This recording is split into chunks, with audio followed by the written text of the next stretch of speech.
Ilana, que é coordenadora de Educação e Cultura. Muito obrigado por estar aqui com a gente, Imagina, por participar.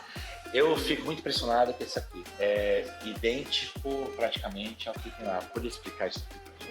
Nós estamos agora aqui no Memorial do Holocausto de São Paulo. Isso aqui é uma placa, né, que estava no campo de Auschwitz. Essa frase está em todos os campos de concentração. Arbeit macht frei. O trabalho liberta. E a gente sabe que é uma frase mentirosa, né? Auschwitz era um campo de extermínio, era um lugar para entrar e não sair.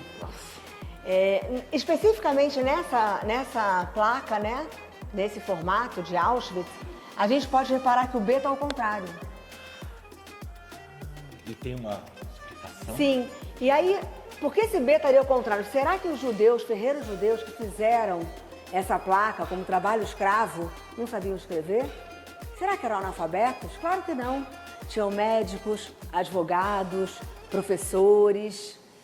E um sobrevivente acabou contando que, na verdade, os ferreiros judeus colocaram propositadamente o B ao contrário para demonstrar, para chamar a atenção aos judeus que chegavam nas plataformas dos trens, depois de 3, 4 dias sem comida, sem banheiro, sem água, né, como sardinha enlatada, todos amontoados nos trens, para que eles olhassem a placa e uau, tem alguma coisa errada. Arbeit, trabalho, tinha alguma coisa errada aqui. Mesmo eles entravam, tinha uma bandinha de música, às vezes, para... Em alguns lugares sim, em alguns lugares até a banda, quando estava entrando nos fornos, nas câmeras de gás. Tamanha crueldade, né? Sim. Tamanha crueldade dos nazistas. E aí, chegando às plataformas, será que esses judeus chegaram? Um terço que estavam nos trens morreram durante o caminho, chegaram sem vida. Será que eles perceberam esse B ao contrário? O que você acha? Nem eu percebi, ó. Então, provavelmente não. E se tivessem percebido, o que dava para fazer? Com soldados armados, não tinha o que fazer.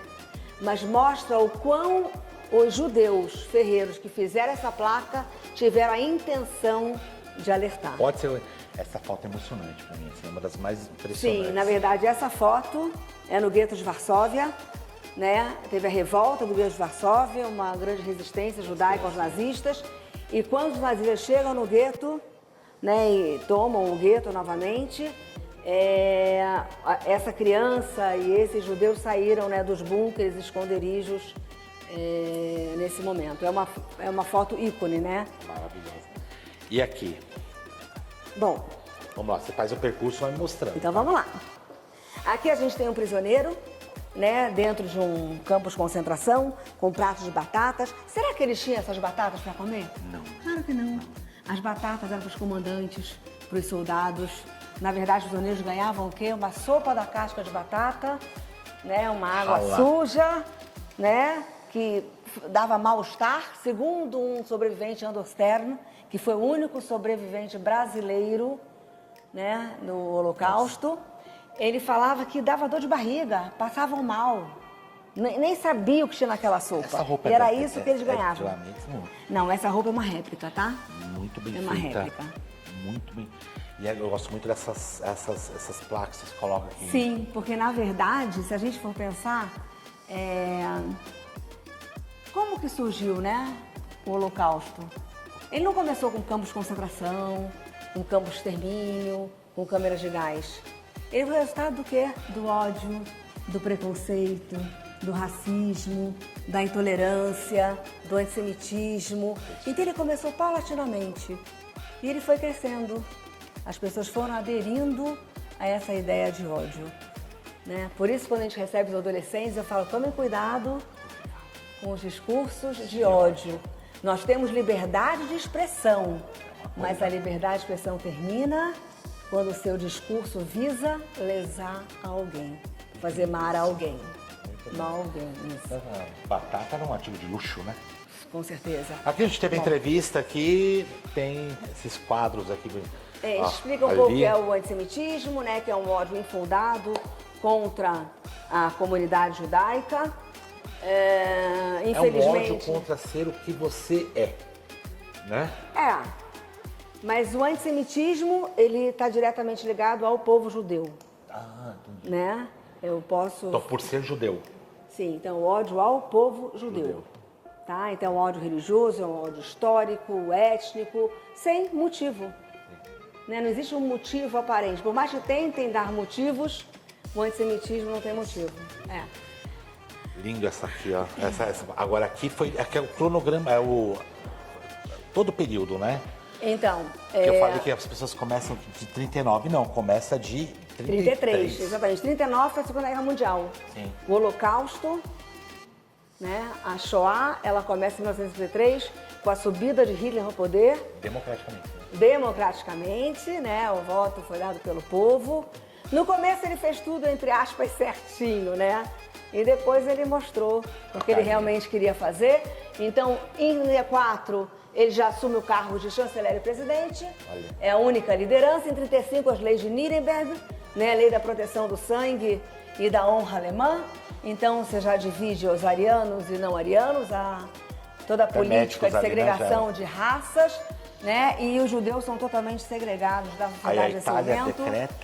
A Itália decreta as leis antissemitas, né? A Itália era fascista. E em seguida a Kristallnacht foi um grande pogrom, né? Foi um massacre, exatamente, em 1938, massacre à comunidade judaica, então foram lojas quebradas, ou seja, ele atacou pela quebradas. economia, né? Primeiro, né? Ele atacou pela economia, né? Então, primeiro você perde os seus direitos, você perde os seus bens, primeiro você perde os seus empregos.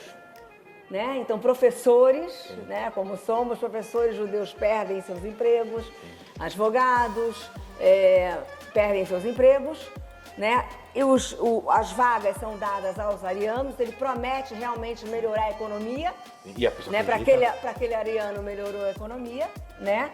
Em detrimento de outra pessoa, então você perde os empregos, confisca os bens, tira a cidadania. Vai perdendo só a autoestima, né? Vai perdendo. Você vai perdendo tudo que você tem, né? E depois entra toda uma política de extermínio, né? Mas foi tudo paulatinamente, né?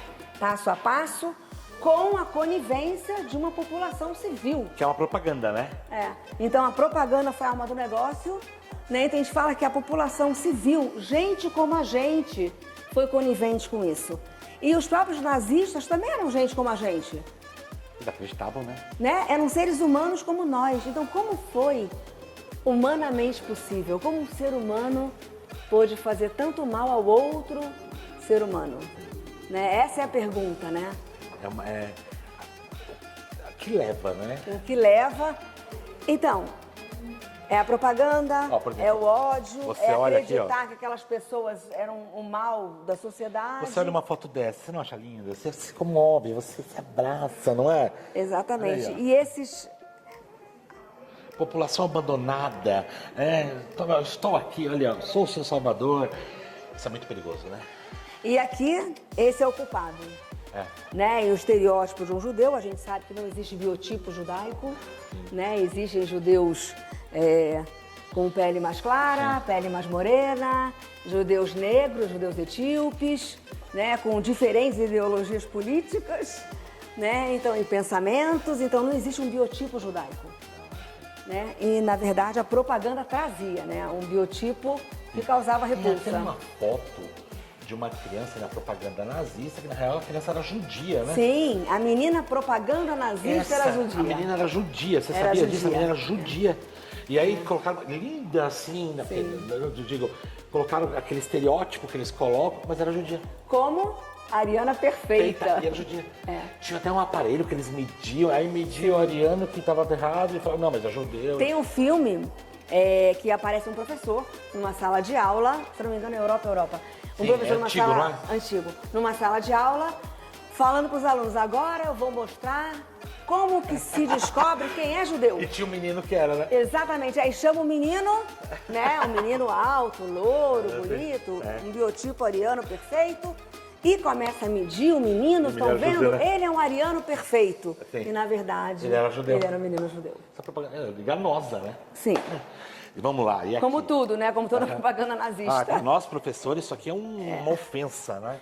É a queima de livros em 33, a Seca ao Poder, livros de Teve a Einstein, queima de de livros, Freud, o pai da psicanálise, livros de autores judeus, não importava se era um Isso pra bem mim, para a na minha humanidade cabeça ou vem não. uma histeria, porque você queimar um livro, pra mim, é um absurdo.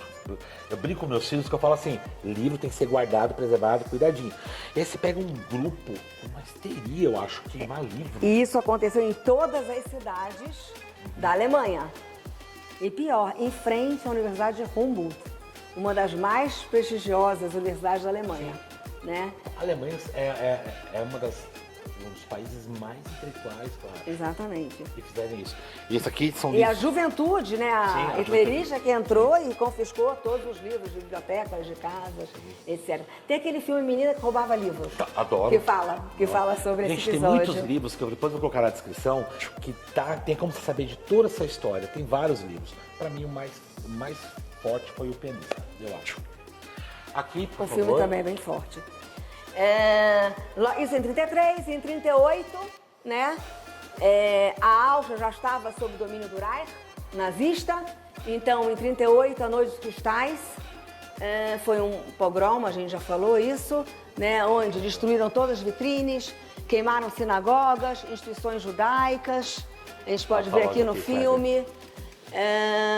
Eles colocavam esse nome, Jude. 100 judeus foram assassinados, 30 mil levados para campos de concentração. E como que eles sabiam quais eram as lojas de comerciantes judeus? Ou comerciantes arianos? Porque antes, os judeus foram obrigados a colocar na fachada da loja Yud, judeu, e uma estrela de Davi, um símbolo judaico. E aí foi muito fácil.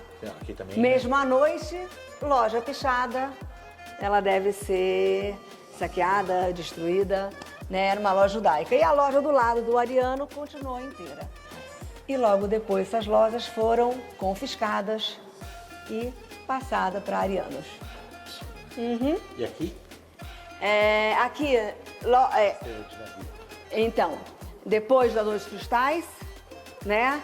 Em 39 já começa a guerra e os judeus são obrigados a ser identificados por uma estrela de Davi, que é um símbolo judaico, escrito Yud, na França era Juif, que é judeu também. Então, todos tinham que ter a estrela. E quem saísse sem a estrela podia ser preso, podia ser morto. E aí o que acontecia? Será que um judeu que saía com a estrela estava protegido? Muito pelo contrário, eu acho. Porque ele era identificado. Sim. Certo? Então, no meio da rua, olha lá, ele é judeu, ele é culpado de tudo. Então, podiam lixar, podiam bater, podiam matar. E a polícia era totalmente conivente, né? Nossa. Aqui, ó, você mostra aqui, né? A estrelinha. Logo depois, judeus foram levados aos guetos, né? Que são áreas cercadas e fechadas, onde não havia lugar para todo mundo, né? Eram superpopulosos. O maior gueto foi o gueto de Varsóvia, na Polônia, é esse gueto, que chegou a ter 500 mil judeus em condições precárias, em 3 quarteirões. E assim, era muito sujo mesmo, né? Era muito 10, sujo, 15 famílias num quartinho, né? Num quartinho, num apartamento, e se não tinha lugar, ficavam na rua. Simplesmente abandonados na rua. Então, muitos órfãos, pais sem filhos, não havia comida, né? Então foi todo um começo de desumanização também, né, do ser humano. Os jovens e as crianças acabaram sendo responsáveis por tentar conseguir alimentos. Então, se os pais normalmente provêm os filhos, essa situação se inverteu.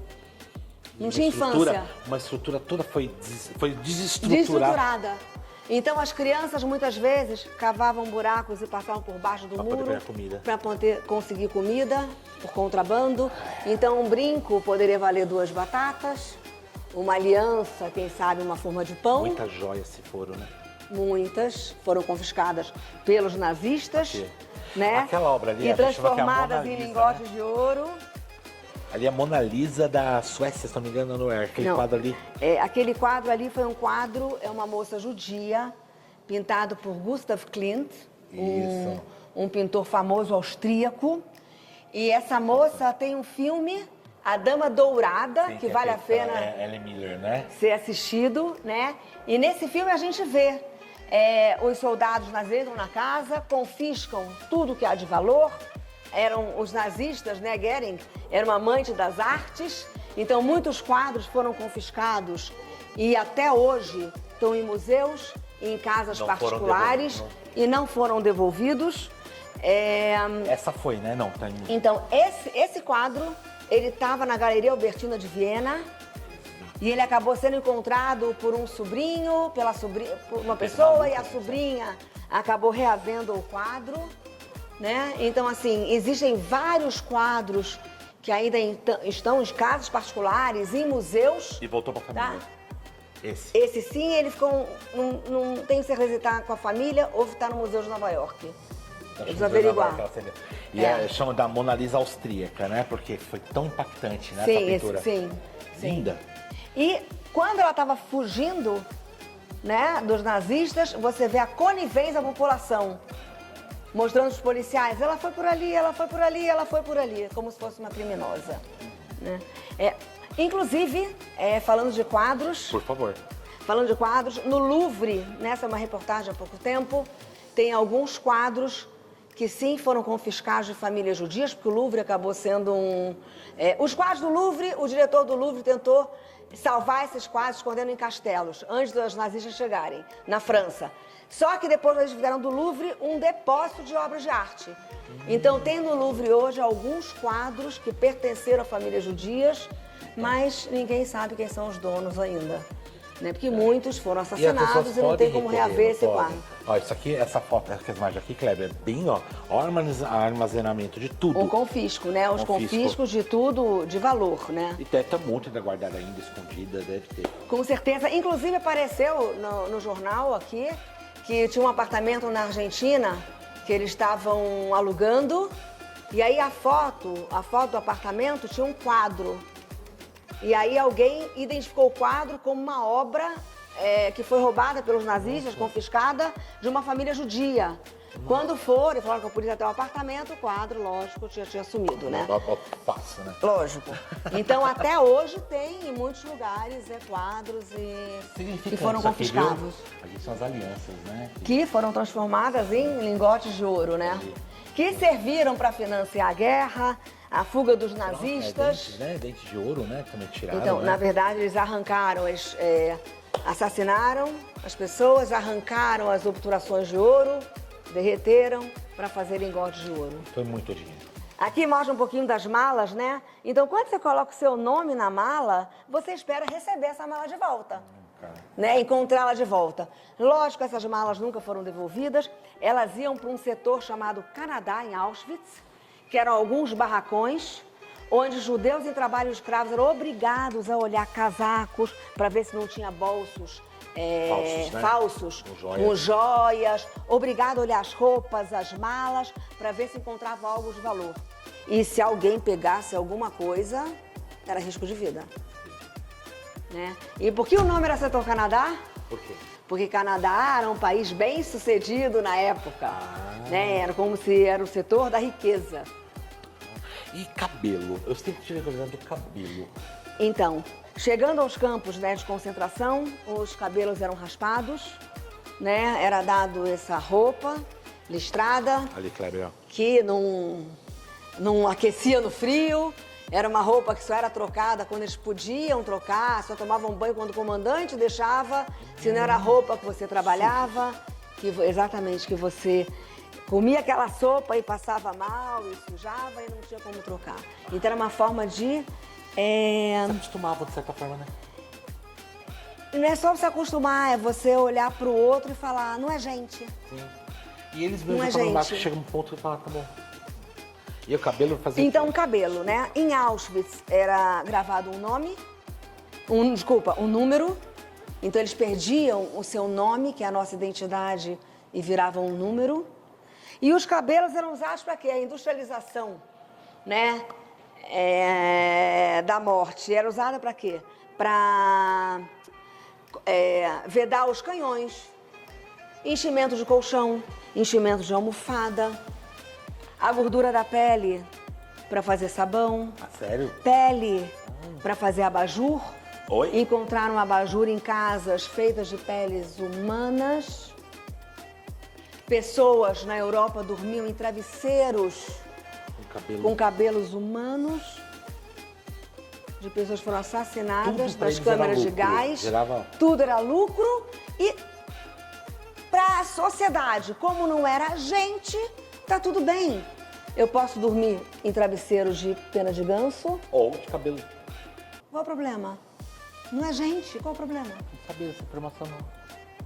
Então tudo gerava lucro, né? E como que as pessoas aceitavam isso, né? Era normal. Normatizavam Como, né? o que não era gente. Eram vistos como não gente. Sapatos, né? Agora, isso aqui é muito forte. Você pode explicar isso pra mim rapidinho? Isso aqui, né? Sim, sim. Bom, a deportação, né, a gente... Qual era o passo a passo, né? Geralmente eram colocados em guetos, em condições subhumanas, onde muitos perdiam a vida, em condições subhumanas. E o objetivo era esse mesmo. Sempre o objetivo foi o extermínio. Os guetos eram antessala da solução final. Depois levados para os campos de concentração e campos de extermínio, né? Esse aqui é a deportação, é o trem, como a gente já falou lá no começo. 130 mil judeus húngaros foram deportados para Auschwitz. Isso já no final da guerra, em 44. Sim, porque antes era desde 42, não é? Mas na Hungria entraram em 44. Em 42 foi a Conferência de Wannsee, onde decidiram pelas câmaras de gás.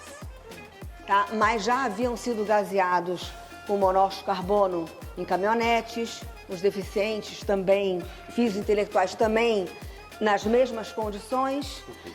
E quando descobriram o gás Zyklon-B, né? Opa! Exatamente, construíram as câmeras de gás e era muito mais rápido. Então começou exatamente a indústria da morte, tá? O assassinato sistemático. Então aqui os trens chegavam lotados dia e noite. Que é isso aqui? Milhares eram assassinados por dia. Queriam acabar mesmo. Milhares por dia. Era uma indústria. E quando os fornos crematórios não davam conta, faziam pilhas do lado de fora e achavam fogo. E pessoas, né? As crianças desenharam isso. Bom, isso são crianças e adultos, tá? Nos campos de concentração e alguns fora. Tem muitos desenhos da mesma pessoa, que é Ela Lieberman, né? Aqui está o nome dela em hebraico. E eu falo que é a história ilustrada da Shoah, né? Então ela fala aqui dos maus tratos, fala aqui das marchas da morte, onde caminhavam quilômetros pelas florestas e depois eram simplesmente assassinados pelos esquadrões da morte, pelos Einsatzgruppen. Aqui, ó, tá? E caíam nas valas. Matando e caindo nas valas. Pois é, os meus bisavós foram assassinados assim, na Bessarábia, na Moldávia. Sim. Os meus avós vieram antes no Brasil, em 1920. Você é sobrevivente. Então, os meus avós chegaram aqui em 25, 27, mas os irmãos ficaram, os pais ficaram, os primos ficaram e foram assassinados durante o Holocausto. Do meu avô, 2 irmãos sobreviveram. Se esconderam nas florestas com os partisanim, com a resistência, e eles sobreviveram. Que lindo. Muito triste. Aqui, ó, né? Aqui, os trens, os transportes, a deportação.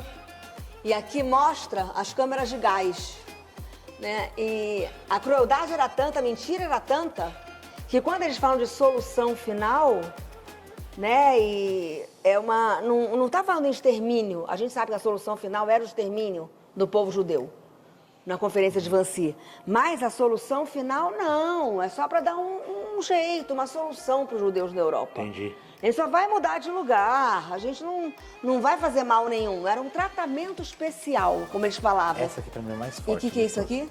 Sauna. O que é sauna? Melhorar, então, as câmeras de gás diziam que iam tomar banho, na verdade saia gás, tinha o nome de sauna. E eles pediam para desenhar, né? Sempre alguém desenhando. Não, isso foi feito... Foi depois. Agora, essa aqui é não, forte. não foi pedido pelos nazistas, tá? Isso Essa foi aqui feito pelos... forte. Essa pra mim é uma Essa das aqui? piores fortes. Uma das mais fortes. Sim, muito. A música e é o que eles faziam com as crianças. Será que alguém aqui sobreviveu? Eu tenho 3 filhos. Quando você olha aquela imagem ali, crianças, a sensação que te dá de impotência, de não poder proteger quem você deveria cuidar, é muito forte. Eu estou me emocionando de verdade, eu não imaginei que fosse assim. Já que um guardinha ficava aqui nessa cabine e aqui ficava mais de 300, 400 pessoas, não sei quantas, dentro desse vagão, sem ter água, calor, passando mal, nem ter fazendo necessidades. E levava para os campos de concentração. E são fotos dos campos, né? Eles eram muito organizados. Então, os alemães são IEC, são organizados. Então, tudo era anotado, tá? Eles sabiam o nome. Tem pessoas que conseguem, pelos arquivos, tá? Documentos que sobraram, saber exatamente o trem que o familiar foi levado, sim, aonde e quando foi assassinado na câmara de gás. Tamanha organização e método, né? Tudo era método. Provavelmente não sobreviveram esses. Provavelmente. Agora, pra lá, né? Vamos lá. Aqui a câmara de gás em Auschwitz. Né? Tentando buscar um pouco de ar. Quer ver aqui, cara? Tá vendo? Tentando buscar um pouco de ar, mas infelizmente alguns minutos estavam todos sem vida. E judeus, os Sonderkommando, obrigados a fazer essa função, levavam para os fornos crematórios. E aí a gente fica pensando, né? Que crueldade. Eles faziam os próprios judeus. Sim. Pegaram na câmara de gás, viu o que acontecia com outros judeus. Às vezes estão pegando familiares que foram assassinados de câmara de gás, levando para o forno crematório. É como se eles quiserem dividir a responsabilidade. Olha o quão cruel é isso, né? Você podia ter negado, mas não. Aqui, ó, aquela foto ali, pra mim imaginar que ele era uma pessoa... eles eram assassinados depois também, só Sim? no comando. Sim. 4 meses depois eles eram trocados. Trocados significa levados para a câmara de gás para não ser testemunha viva. Quando olha essas fotos aqui, né, eu imagino pessoas que trabalhavam, tinham família, tinham seus almoços de domingo, vamos por exemplo, e você olha aqui, parece assim, que são reduzidos a nada. Nada, exatamente. Olha ali. Ah, Olha não, ali, deve ser um pai, um filho, um Com marido, certeza. alguém, e Com nada. certeza, com Nada. certeza. E imagina, Pesavam 30 quilos. então, imagina, Nada. ó, isso aqui, dormir num lugar desse, isso aqui na cama. Não. Você pode explicar um pouquinho? Então, nos barracões, né? Os barracões eram separados, homens e mulheres. E essa era uma triliche, tinham formações diferentes. Não tinha colchão, você vê que é uma coberta fina, que não... Palha. Uma palha. Não tinha... O travesseiro era essa tigela aqui. Né? Se você perdia o seu travesseiro, você também não comia. Porque era essa tigela que você esticava para tomar a sopa. Então, era protegido como se fosse tudo, porque alguém podia roubar, Era né? tudo. Então, você tomava sopa. E se você queria ir no banheiro, não podia ir no banheiro, Era ela? ela servia para você fazer suas necessidades. Só que você não tinha como lavar depois. Você comia por cima? Então, o que eu quero dizer é tamanha crueldade e desumanização em relação ao outro ser humano. E você comia em cima das suas necessidades. E provavelmente devia ser motivo de roubo, né? Porque se alguém perdesse, roubar, Se você perde, protegesse você não com- tem. Sim. Você não E tem. você sabe o que eu percebo? Tinha uma hora que eu já não tinha mais nem uniforme, ficava dando nus mesmo, né? Já não tinha mais aquela... usar essa roupa, né? Que eu digo... Não tinha. Tinha horas que não tinha. Tinha horas que já o tecido Eu já andava não nu aguentava. Ou provavelmente já no barracão, mas quando fossem pro trabalho. Não, sim, mas acho que no colocassem. barracão já ficava... Ó, pra você ver aqui, ó. Já nem, ó. Só que... Fora que o calor na Europa é insuportável. Como o frio também. O frio é insuportável, calor não é tinham mais ainda. sapatos nem roupa adequada e o calor é também. insuportável. A gente Também. acha do Brasil ruim, mas lá não. Isso aqui é a libertação de um campo, o campo de Ebanci, na Áustria. Tudo magrinho, né? Tudo. E o... Olha essa foto aqui. Tá com o celular aí? Tá com o celular? E não satisfeitos, né, os nazistas, quando os aliados foram avançando, ainda fizeram, desculpa, várias marchas da morte, né? Os aliados iam chegando, então eles pegavam os judeus dos campos, fazer eles marcharem até uma área que era alemã ainda, sob domínio alemão, e quem não aguentasse, pá, no meio do caminho. Não, sem expressão, né? Já não sabia mais, já não tinha mais, não era mais ninguém. Assim, olha ali, aquela ali. E os aliados disseram o seguinte, né? Tirem fotos, tirem muitas fotos, porque um dia alguém vai dizer que isso não aconteceu. E não tardou muito para ter a negação do Holocausto. Tem. Até hoje, pessoas, governos negam o Holocausto, apesar de sobreviventes, apesar das provas, apesar dos vídeos. E o pior, não só negam, como tem um revisionismo histórico. Contam a história de uma outra forma. Então, por exemplo, não tem como dizer que não haviam câmeras de gás e fornos crematórios. Sim. Porque os campos de extermínio foram 6, né? E eles estão abertos à visitação. São museus hoje. Então, como você vai dizer que não tinha, você está vendo um forno crematório na sua frente? Então, o que eles diziam? Que os fornos crematórios, na verdade, não é que eles assassinavam pessoas antes, nas câmaras de gás. Eles não tinha lugar para enterrar todo mundo, então, na verdade, eram pessoas que morreram, ou de morte natural, ou de doenças, e aí eles eram levados aos fornos crematórios e cremados. As câmaras de gás, o gás Zyklon B, não era para assassinar, não era um extermínio sistemático.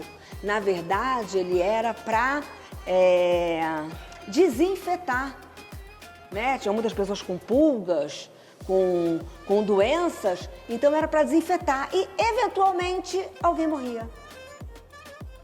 Então, os revisionistas contam uma outra história. E tem esse pensamento ainda. E muita gente aceita essa história, né? O revisionismo histórico. E cabe a nós lutar contra esse revisionismo.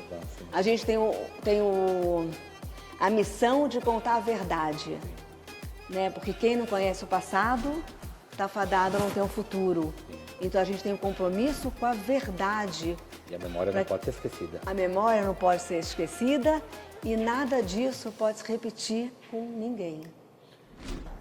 Fizemos um tour nessa parte, tem outras partes lá, mas esse tour fala sobre o Holocausto, aqui como se fosse Auschwitz. A sensação, parece que você está lá, dá até medo, né? Ela, para mim, é o maior exemplo da imbecilidade desses, sabe, considerados humanos, que para mim eles não são humanos. Exatamente. Entendeu? Porque seria uma escritora, uma autora, ia ser renomada, e aí tirou. Mas eu vou te falar uma coisa, pode os anos passarem, tentaram apagar ela, mas a memória sempre está aí. Então, com certeza. Ela para mim é um exemplo. E eu acho que a escola tem que todo ano colocar no livro mesmo. Elie Wiesel ele ganhou o Prêmio Nobel da Paz, foi um sobrevivente de Buchenwald, e ele falou, né, nós não podemos ser indiferentes ao sofrimento do outro. Teve um pastor que deixou escrito um bilhete, ele falou o seguinte: primeiro, vieram buscar os comunistas. Eu não era comunista. Vieram buscar os judeus, mas eu não sou judeu. Vieram buscar os ciganos. Eu não sou cigano. E depois vieram me buscar. Só que quando vieram me buscar, já não tinha mais ninguém para interceder ao meu favor. Então hoje pode ser com meu vizinho, amanhã pode ser comigo. Então por isso nós não podemos ser indiferentes ao sofrimento do outro. E nesse museu, nesse memorial, além da gente falar da história, de uma história triste que aconteceu, a gente fala de amor, de empatia, de paz e de poder olhar o outro como gente, como a gente. Um grande beijo. Cuidado com os discursos de ódio. O amor prevalece. Somos todos iguais. Não esqueça disso. Um grande abraço. Nos vemos.